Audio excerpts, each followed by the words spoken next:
SCP-077. Object Class: Euclid. Special Containment Procedures.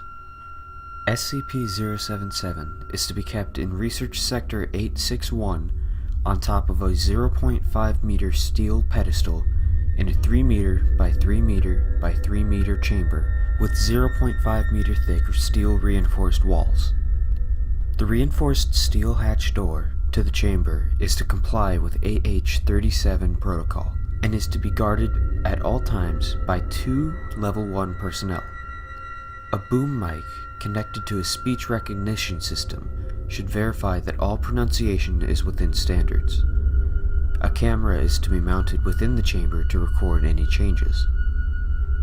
Every 8 hours, a minimum of 2, but preferably 3, trained D-Class personnel are to enter the containment area and, in a loud, clear voice, read the runes etched onto 077 in unison.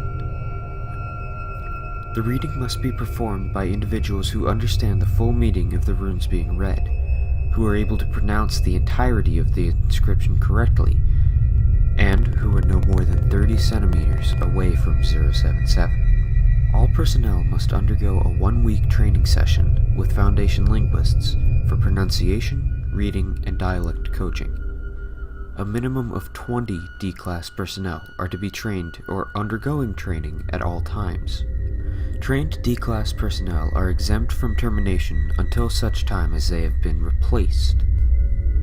Foundation linguists are to remain on call in case of an unexpected rune change. Every new set of runes is to be transcribed into phonetic English and provided with literal and idiomatic translations as quickly as possible. See documents 077- through for archived translations. The cafeteria menu for Research Sector 861 must not include any potatoes or potato-based ingredients. Description: SCP-077 appears to be the top half of a human skull engraved with runes, each filled with an unidentifiable black resin. The runes change every lunar month, defined by the full moon rising above the horizon in Ireland, as well as the winter and summer solstices, the spring and autumn equinoxes, and whenever a partial, annular, or total solar or lunar eclipse is visible from Ireland. If these engravings are not read aloud at least once within a 24-hour period, the eye sockets and nasal cavity of SCP-077 will emit SCP-077-1. SCP-077-1 is a luminescent green vapor whose precise nature remains undetermined. It is to be noted that although SCP-077-1 behaves as normal gas in all other ways, it only occupies spaces which are within SCP-077's effective quote-unquote line of sight, and does not flow into the space behind SCP-077 unless confined.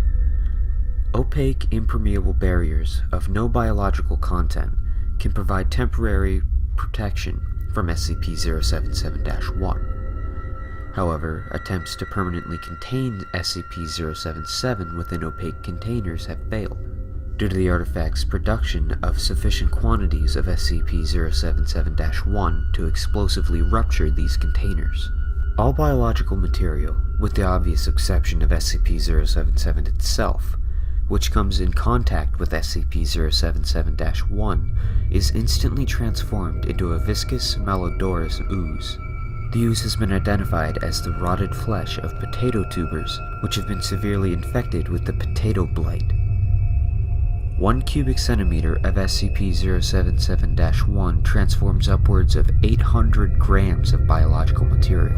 Reading SCP-077's engravings has noticeable, if transient, effects on the health of the readers. These effects include nausea, cramps, headaches, dizziness, incontinence, fever, skin rashes, nosebleeds, and fugue states.